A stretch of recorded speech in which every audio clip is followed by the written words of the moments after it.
Мен Рахман Бердиевич Алтын Қазық орта мектебінің 1-В класының оқушысымын. Саламатсыздарбы, мерзге уюму.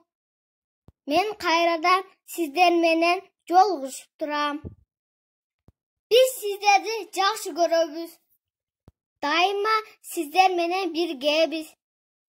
Мен азыр сіздерге Чоң ата деген ырды көркөм айтып берем. Чоң ата ак сакалын жайкалтып, төшү толуу орденге сыймыктанып турабыз. Чоң атаны көргөндө дайым ойлоп жүрөбүз. Күчкө эрте толууну, ар кими биз каалайбыз ал адамдай болууну.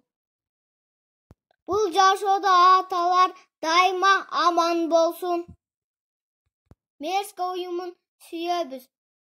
Жана уюм менен сыймыктанабыз. Көңүл бурганыңыздарга чоң рахмат.